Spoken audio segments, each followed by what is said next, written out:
ನಮಸ್ಕಾರ ಪ್ರಿಯ ವೀಕ್ಷಕರೇ, welcome to my Vidyarthivani YouTube channel. ಮೊದಲನೇದಾಗಿ ಕ್ಲಾಸ್ ಅನ್ನು ಕೇಳ್ತಿದ್ದರೆ ತಪ್ಪದೇ ಸಬ್ಸ್ಕ್ರೈಬ್ ಮಾಡಿ, ಹಾಗೆ ಸಪೋರ್ಟ್ ಕೂಡ ಮಾಡಿ. ನಾವು ಇವತ್ತು BA4 ಸೆಮಿಸ್ಟರ್ನ ಇತಿಹಾಸ ಭಾಗದ ಮೊಘಲರ ಕಲೆ ಮತ್ತು ವಾಸ್ತುಶಿಲ್ಪ, ಸಂಗೀತ ಮತ್ತು ಚಿತ್ರಕಲೆಗೆ ನೀಡಿರ್ತಕ್ಕಂಥ ಕೊಡುಗೆ ಬಗ್ಗೆ ಚರ್ಚಿಸ್ತಾ ಇದ್ದೇನೆ. ಇದು 15 ಅಂಕದ ಪ್ರಶ್ನೆಯಾಗಿರೋದ್ರಿಂದ ತಪ್ಪದೇ ವೀಕ್ಷಿಸಿ. ಪೀಠಿಕೆ: ಮೊಘಲ್ ಸಾಮ್ರಾಜ್ಯದ ಕಾಲವು ಭಾರತೀಯ ಇತಿಹಾಸದಲ್ಲಿ ಕಲೆ, ಸಾಹಿತ್ಯ ಮತ್ತು ವಾಸ್ತುಶಿಲ್ಪದ ಸುವರ್ಣಯುಗ ಎಂದು ಪರಿಗಣಿಸಲ್ಪಟ್ಟಿದೆ. ಹಾಗೆ ಪರ್ಷಿಯನ್, ಇಸ್ಲಾಮಿಕ್ ಹಾಗೂ ಭಾರತೀಯ ಶೈಲಿಗಳ ಸಮ್ಮಿಲನದಿಂದ ಒಂದು ವಿಶಿಷ್ಟವಾದ ಇಂಡೋ ಇಸ್ಲಾಮಿಕ್ ಸಂಸ್ಕೃತಿ ಈ ಕಾಲದಲ್ಲಿ ಉದಯಿಸಿತು. ಇವರು ಶಿಕ್ಷಣಕ್ಕೆ ನೀಡಿದ ಒಂದು ಕೊಡುಗೆ: ಮೊಘಲ ಅರಸರು ವಿದ್ಯಾಭ್ಯಾಸಕ್ಕೆ ಹೆಚ್ಚಿನ ಪ್ರೋತ್ಸಾಹ ನೀಡಿದರು. ಮೊದಲನೇದಾಗಿ ಬಾಬರ್ನು ಪರ್ಷಿಯನ್, ಅರೇಬಿಕ್ ಮತ್ತು ಟರ್ಕಿ ಭಾಷೆಯನ್ನು ಬಲ್ಲವನಾಗಿದ್ದಂತಹ ಈ ವ್ಯಕ್ತಿಯು ಅನೇಕ ಶಾಲೆ ಕಾಲೇಜುಗಳನ್ನು ಸ್ಥಾಪಿಸುವುದರ ಮೂಲಕ ಕೊಡುಗೆ ನೀಡಿದ್ದಾನೆ. ನಂತರ ಹುಮಾಯೂನನು ಶಿಕ್ಷಣ ಅಭಿಮಾನಿಯಾಗಿದ್ದು ದೆಹಲಿ ಹತ್ತಿರ ಮದ್ರಾಸ ಮತ್ತು ಗ್ರಂಥಾಲಯವನ್ನು ನೇಮಿಸಿದನು. ಶೇರ್ ಶಾಹನು ಶಿಕ್ಷಣಕ್ಕೆ ಪ್ರೋತ್ಸಾಹ ನೀಡಿದ್ದರಿಂದ ನರ್ಸಾಲ್ ಎಂಬಲ್ಲಿ ಮದ್ರಾಸ ಸ್ಥಾಪನೆಗೊಂಡಿತು. ಅಕ್ಬರ್ನು ಅನೇಕ ಹಿಂದೂ ಮತ್ತು ಮುಸ್ಲಿಂ ವಿದ್ವಾಂಸರಿಗೆ ಆಶ್ರಯ ನೀಡಿದ್ದನು. ಅಲ್ಲದೆ ಆಗ್ರಾ, ಫತೇಪುರ್ ಸಿಕ್ರಿ ಮುಂತಾದ ಕಡೆ ಮದ್ರಾಸ ಮತ್ತು ಮಕ್ತಬ್ಗಳನ್ನು ಪ್ರಾರಂಭಿಸಿದನು. ಜಹಾಂಗೀರನು ಶಿಕ್ಷಣ ಸಂಸ್ಥೆಯ ಅಭಿವೃದ್ಧಿಗೆ ಗಮನ ಹರಿಸಿದನು. ಶಹಜಾನನು ದೆಹಲಿ ಮದ್ರಾಸವನ್ನು ನೇಮಿಸಿದನು. ಔರಂಗಜೇಬನು ಮುಸ್ಲಿಂ ವಿದ್ವಾಂಸರಿಗೆ ಮತ್ತು ಮುಸ್ಲಿಂ ಶಿಕ್ಷಣ ಸಂಸ್ಥೆಗಳಿಗೆ ಪ್ರೋತ್ಸಾಹ ನೀಡುವುದರ ಮೂಲಕ ಹೀಗೆ ಶಿಕ್ಷಣ ಕ್ಷೇತ್ರಗಳಿಗೆ ತಮ್ಮ ಕೊಡುಗೆಯನ್ನು ನೀಡಿದರು. ಸಾಹಿತ್ಯ ಕ್ಷೇತ್ರಕ್ಕೆ ಮೊಘಲರ ಒಂದು ಕೊಡುಗೆ: ಮೊಘಲ್ ದೊರೆಗಳು ಸ್ವತಃ ವಿದ್ಯಾಪಂಡಿತರಾಗಿದ್ದು ಸಾಹಿತ್ಯ ಕೃತಿಗಳನ್ನು ರಚಿಸಿದರು. ಇದರಲ್ಲಿ ಬಾಬರ್ನು ತುರ್ಕಿ ಭಾಷೆಯಲ್ಲಿ ತುಜಕ್-ಇ ಬಾಬರ್ ಎಂಬ ಆತ್ಮಚರಿತ್ರೆಯನ್ನು ರಚಿಸಿದನು. ಹುಮಾಯೂನನ ಸಹೋದರಿ ಗುಲ್ಬದನ್ ಬೇಗಂ ಹುಮಾಯೂನ್-ನಾಮಾ ಎಂಬ ಶ್ರೇಷ್ಠ ಕೃತಿ ರಚಿಸಿದಳು. ಜಹಾಂಗೀರನು ತುಜುಕ್-ಇ ಜಹಾಂಗೀರ್ ಎಂಬ ಆತ್ಮಚರಿತ್ರೆಯನ್ನು ರಚಿಸಿದನು. ಹಾಗೆ ಮೊಘಲ್ ಅರಸರು ನೀಡಿದ ಪ್ರೋತ್ಸಾಹದ ಫಲವಾಗಿ ಅಪಾರ ವೈವಿಧ್ಯಮಯವಾದ ಸಾಹಿತ್ಯ ರಚನೆಯಾಯಿತು. ಹೀಗೆ Persian, Hindi, Sanskrit, Bengali, Turki, Arabic, Urdu ಮುಂತಾದ ಭಾಷೆಯಲ್ಲಿ ವಿಪುಲವಾದ ಸಾಹಿತ್ಯ ರಚನೆ ಹೊಂದಿತು. ಇದರಲ್ಲಿ 4-5 ರೀತಿಯ ಸಾಹಿತ್ಯಗಳು: ಮೊದಲನೇದಾಗಿ ಪರ್ಷಿಯನ್ ಸಾಹಿತ್ಯದಲ್ಲಿ ಅಬುಲ್ ಫಜಲ್ ಅಕ್ಬರ್ನಾಮಾ, ಇದಕ್ಕೆ ಇನ್ನೊಂದು ಹೆಸರು ಐನ್-ಇ-ಅಕ್ಬರಿ ಎಂದು ಕರೆಯುತ್ತಾರೆ. ಬದೌನಿ ಮಂತಖಬ್-ಉತ್-ತವಾರಿಕ್ ಎಂಬ ಕೃತಿಯನ್ನು ರಚಿಸಿದನು. ಗುಲ್ಬದನ್ ಹುಸೇನ್ ಸಿದ್ರುಲ್ ಮುತ್ಕಾರಿನ್ ಎಂಬ ಕೃತಿ. ಮೊಹಮ್ಮದ್ ಅಲಿ ತಾವರಿಕ್-ಎ-ಮುಜಾಫರಿ ಎಂಬ ಕೃತಿಯನ್ನು ರಚಿಸಿದನು. ನಂತರ ಅರೇಬಿಕ್ ಸಾಹಿತ್ಯದಲ್ಲಿ ಅಲ್-ಬರೂನಿ ಕಿತಾಬ್ ಅಲ್-ಹಿಂದ್ ಎಂಬ ಕೃತಿ ರಚಿಸಿದನು. ಮೊಹಮ್ಮದ್ ಅಲಿ ಆದಿಕ್ ಕುತುಬ್ ಶಾಹಿ, ಸೈಯದ್ ಅಲಿ ಸವಲತ್ ಉಲ್ ಗಾರಿಬ್, ಅಲ್ಲಾದಿಯಾ, ಹಿದಾಯತುಲ್ಲಾ-ಫಿಕ್, ನಿಜಾಮುದ್ದೀನ್ ಗಿಲಾನಿ, ಸೈಯದ್-ಇ-ತುಕದ್-ದಾನಿಶ್ ಎಂಬ ಕೃತಿಯನ್ನು ರಚಿಸಿದನು. ಸಂಸ್ಕೃತ ಸಾಹಿತ್ಯದಲ್ಲಿ ರಾಮಚಂದ್ರ ರಾಮವಿನೋದ, ಜಗನ್ನಾಥ ಚಿತ್ರಮೀಮಾಂಸಕಾನಂದ, ಬಿಹಾರಿ ಕೃಷ್ಣದಾಸ, ಪಾರ್ಶಿ ಪ್ರಕಾಶ, ರಘುನಾಥ ಮುಹೂರ್ತಮುಲ, ಜಗನ್ನಾಥ ಪಂಡಿತ, ರಸಗಣಾಧರ, ಗಂಗಾಲಹರಿ ಎಂಬ ಕೃತಿಗಳನ್ನು ರಚಿಸಿದನು. ಹಿಂದಿ ಸಾಹಿತ್ಯದಲ್ಲಿ ತುಳಸಿದಾಸ ಇವರು ರಾಮಚರಿತ ಮಾನಸ, ಸೂರದಾಸ್ ಅವರು ಸೂರಸಾಗರ, ಮೀರಾಬಾಯಿ ಭಕ್ತಿ ಗೀತೆಗಳು, ಅಬ್ದುಲ್ ರಹೀಮ ಕವನಗಳು, ಸುಂದರ್ ಕವಿರಾಯ ಸುಂದರ್ ಶೃಂಗಾರ್ ಎಂಬ ಕೃತಿಯನ್ನು ರಚಿಸಿದನು. ಉರ್ದು ಸಾಹಿತ್ಯದಲ್ಲಿ ಅಮೀರ್ ಖುಸ್ರು ಪ್ರಥಮ ಬಾರಿಗೆ ಉರ್ದು ಭಾಷೆಯಲ್ಲಿ ಪದ್ಯಗಳನ್ನು ರಚಿಸಿದನು. ಯೇಸುದರಾಜ್ ಇವರು ಮಿರಾಜುಲ್ ಆಶಿಕೀನ್ ಎಂಬ ಕೃತಿಯನ್ನು ರಚಿಸುವುದರ ಮೂಲಕ ನಮ್ಮ ಸಾಹಿತ್ಯ ಕ್ಷೇತ್ರಕ್ಕೆ ಮೊಘಲರು ನೀಡಿದ ಕೊಡುಗೆ. ಕಲೆ ಮತ್ತು ವಾಸ್ತುಶಿಲ್ಪಕ್ಕೆ ಮೊಘಲರ ಒಂದು ಕೊಡುಗೆ: ಮೊಘಲರ ಕಾಲವು ಕಲೆ ಮತ್ತು ಸಾಹಿತ್ಯದ ಒಂದು ಉನ್ನತ ಕಾಲ. ಸುಲ್ತಾನರು ಮತ್ತು ರಾಣಿಯ ಪ್ರೋತ್ಸಾಹದ ಫಲವಾಗಿ ಭಾರತದ ವಿವಿಧ ಭಾಗಗಳಲ್ಲಿ ವೈವಿಧ್ಯವಾದ ಕಟ್ಟಡಗಳು ನಿರ್ಮಾಣವಾಗಿ. ಆದ್ದರಿಂದ ಮೊಘಲ್ ಸುಲ್ತಾನರನ್ನು ಮಹಾನ್ ಸೌಧಗಳ ನಿರ್ಮಾಪಕರೆಂದೇ ಕರೆಯಲಾಗಿದೆ. ಇವರ ಕಾಲದ ಕಲೆಯು ಮಧ್ಯ ಏಷ್ಯಾದ ಇಸ್ಲಾಮಿಕ್ ವಾಸ್ತುಶಿಲ್ಪದ ಮತ್ತು ಭಾರತೀಯ ಹಿಂದೂ ವಾಸ್ತುಶಿಲ್ಪದ ಸುಂದರ ಸಮ್ಮಿಲನವಾಗಿತ್ತು. ಈ ಕಾರಣದಿಂದ ಇದನ್ನು ಇಂಡೋ ಇಸ್ಲಾಮಿಕ್ ಶೈಲಿ ಅಥವಾ ಇಂಡೋ ಸಾರ್ಸನಿಕ್ ಶೈಲಿ ಎಂದು ಕರೆಯಲಾಗುತ್ತದೆ. ಮೊದಲನೇದಾಗಿ ಬಾಬರ್ನು ಸಂಬಲ್ ಎಂಬ ಸ್ಥಳದಲ್ಲಿ ಜಾಮಿ ಮಸೀದಿ, ಕಾಬೂಲ್ ಭಾಗದಲ್ಲಿ ಮಸೀದಿ ಕರ್ತನ, ಆಗ್ರಾದಲ್ಲಿ ಹಳೆ ಲೋಧಿ ಕೋಟೆಯೊಳಗಿನ ಮಸೀದಿ. ಹುಮಾಯೂನನು ದೆಹಲಿಯ ಬಳಿ ತಿನ್ಫಾ ನಗರ ಎಂಬ ಕರ್ತನೆ, ಆಗ್ರಾದಲ್ಲಿ ಮಸೀದಿ. ಫತ್ಪಾತ್ ಬೃಹತ್ ಮಸೀದಿ. ಶೇರ್ ಶಾನು ದೆಹಲಿಯಲ್ಲಿ ಪುರಾಣ ಕಿಲ್ಲಾ ಸಸಾರಂನಲ್ಲಿ ತನ್ನ ಸಮಾಧಿ ಭವನ ಇದೆ.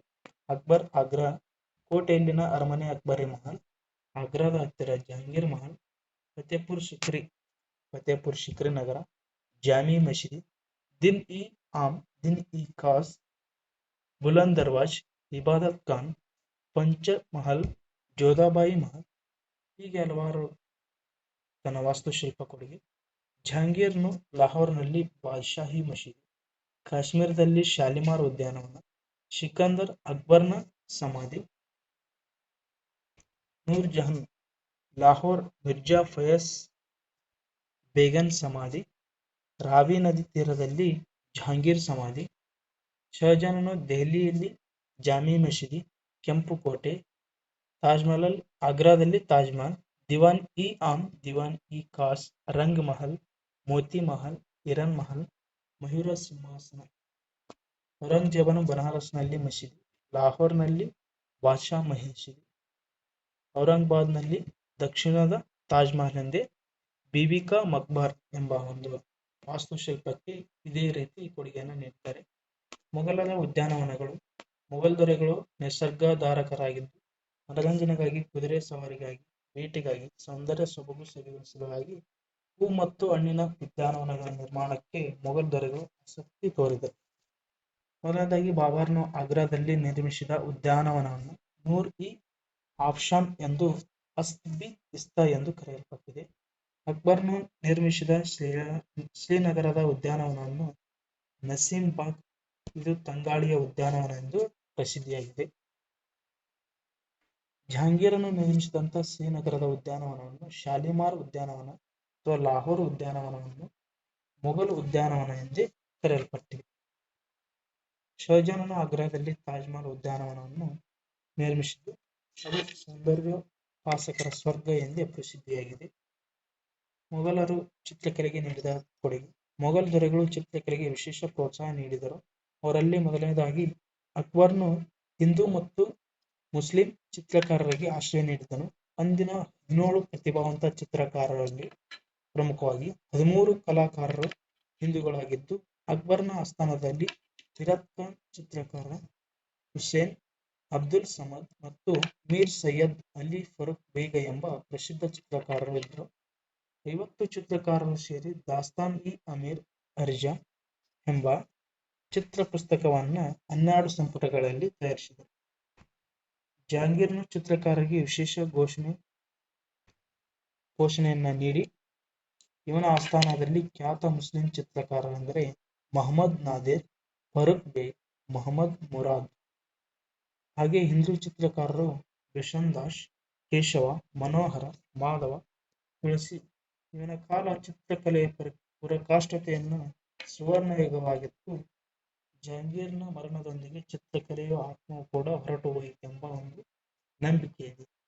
ಶಹಜಾನನು ಚಿತ್ರಕಲೆಗಿಂತ ವಾಸ್ತುಶಿಲ್ಪಕ್ಕೆ ಆಸಕ್ತಿ ತೋರಿದ್ದರಿಂದ ಚಿತ್ರಕಲೆಯ ಬೆಳವಣಿಗೆ ಕುಂಠಿತವಾಯಿತು. ಇವನ ಕಾಲದಲ್ಲಿ ಮೀರ್ ಹಸನ್ ಫಕೀರುಲ್ಲಾ, ಅನುಪಚಿತ್ರ ಮತ್ತು ಚಿಂತಾಮಣಿ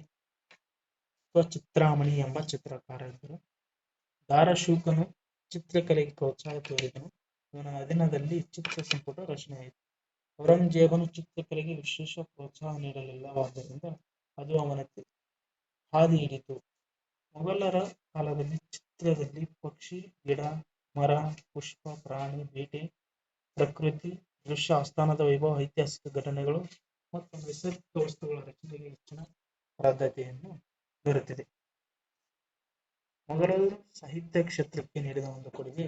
ಮೊಘಲ್ ಅರಸರು ಸಂಗೀತಕ್ಕೂ ವಿಶೇಷ ಮಾನ್ಯತೆಯನ್ನು ನೀಡಿದರು. ಅಕ್ಬರ್ನು ಸಂಗೀತದ ಮಹಾಪೋಷಕನಾಗಿದ್ದು ಸಂಗೀತಗಾರರನ್ನು 7 ಗುಂಪುಗಳಾಗಿ ವಿಭಾಗಿಸಿದ್ದನು. ಪ್ರತಿಯೊಂದು ಗುಂಪು ಒಂದೊಂದು ವಾರದಲ್ಲಿ ಒಂದು ದಿನ ಆಸ್ಥಾನದಲ್ಲಿ ಕಾರ್ಯಕ್ರಮವನ್ನು ಕೊಡುತ್ತಿತ್ತು. ಅಕ್ಬರ್ನ ಆಶ್ರಯ ಪಡೆದ ಶ್ರೇಷ್ಠ ಸಂಗೀತಗಾರರೆಂದರೆ ಗ್ವಾಲಿಯರ್ದ ತಾನ್ಸೇನ್. ದೇಶದ ನಾನಾ ಭಾಗಗಳಿಂದ ಬಂದ 36 ಪ್ರಸಿದ್ಧ ಸಂಗೀತಗಾರರು ಅಕ್ಬರ್ನ ಆಸ್ಥಾನದಲ್ಲಿದ್ದರೆಂದು ಅಬುಲ್ ಫಜಲ್ ತಿಳಿಸುತ್ತಾನೆ. ಅವರಲ್ಲಿ ಬಾಜ್ ಬಹದ್ದೂರ್, ಸೂರ್ ದಾಸ್, ರಾಮದಾಸ್, ಪುಂಡಲೀಕ್, ವಿಠಲರು ಪ್ರಮುಖರಾಗಿದ್ದರು. ಬಾಬರ್ ಮತ್ತು ಹುಮಾಯೂನ್ ಸಂಗೀತದಲ್ಲಿ ಆಸಕ್ತಿ ಹೊಂದಿದ್ದು ಸೋಮವಾರ ಮತ್ತು ಬುಧವಾರ ಸಂಗೀತ ಕೂಟವನ್ನು ನಡೆಸುತ್ತಿದ್ದರು. ಜಹಾಂಗೀರನು ಸಂಗೀತದಲ್ಲಿ ಆಸಕ್ತಿ ಹೊಂದಿದ್ದನು. ಶಹಜಾನನ ಕಾಲದಲ್ಲಿ ಜಗನ್ನಾಥ ಜನಾರ್ದನ ಭಟ್ಟ ಎಂಬ ಪ್ರಸಿದ್ಧ ಸಂಗೀತಗಾರರಿದ್ದರು. ಔರಂಗಜೇಬನು ಸಂಗೀತಕ್ಕೆ ಪ್ರೋತ್ಸಾಹ ನೀಡಿದ. ಅದನ್ನು ವಿರೋಧಿಸಿ ಸಂಗೀತಗಾರರನ್ನು ಸಾಮ್ರಾಜ್ಯದಿಂದ ಹೊರಹಾಕಿದನು. ಹೀಗೆ ಒಂದು ಮೊಘಲರ ಕಲೆ ಮತ್ತು ವಾಸ್ತುಶಿಲ್ಪ ಸಂಗೀತ ಶಿಕ್ಷಣಕ್ಕೆ ಇದೇ ರೀತಿಯಾದಂತಹ ಕೊಡುಗೆಯನ್ನು ನೀಡಿತು. ಈ ಮೇಲ್ಕಂಡ ವಿಷಯದಲ್ಲಿ ನಾವು ಗಮನಿಸಿದ ಹಾಗೆ ಯಾವ ರೀತಿ ಅಂದ್ರೆ, ಮೊಘಲರು ತಮ್ಮದೇ ಆದ ಒಂದು ಭಾರತೀಯ ಕಲೆ ಮತ್ತು ವಾಸ್ತುಶಿಲ್ಪಕ್ಕೆ ಮೆರುಗು ತಂದು ಕೊಟ್ಟಿದ್ದಾರೆ. ಇದರಲ್ಲಿ ಪ್ರಮುಖವಾಗಿ ಅಕ್ಬರನು ಶಿಕ್ಷಣ, ಸಾಹಿತ್ಯ, ಕಲೆ ಮತ್ತು ವಾಸ್ತುಶಿಲ್ಪ, ಸಂಗೀತ ಎಲ್ಲಾ ಕ್ಷೇತ್ರದಲ್ಲಿ ಅತ್ಯುತ್ತಮ ಪ್ರದರ್ಶನ ನೀಡಿದ್ದಾರೆ. ಹಾಗೆ ಇಲ್ಲಿ ಹಿಂದೂ ಮತ್ತು ಮುಸ್ಲಿಮರಿಗೆ ಸಮಾನ ಅವಕಾಶ ನೀಡುವುದರ ಮೂಲಕ ಅಚ್ಚರಿ ಪರಾಕ್ರಮ ಮೆರುಗು ನೀಡಿದ್ದಾರೆ. ಇದು ಒಂದು ಮೊಘಲರ ಒಂದು ಕೊಡುಗೆ ಪರಿಚಯ ಎಂದು ಹೇಳುತ್ತಾ ಮುಗಿಸುತ್ತೆ. ನಿಮ್ಮ ಹೆಚ್ಚಿನ ಮಾಹಿತಿಗಾಗಿ ನಮ್ಮ ಕಮೆಂಟ್ ಬಾಕ್ಸ್ನಲ್ಲಿ ತಿಳಿಸಿ.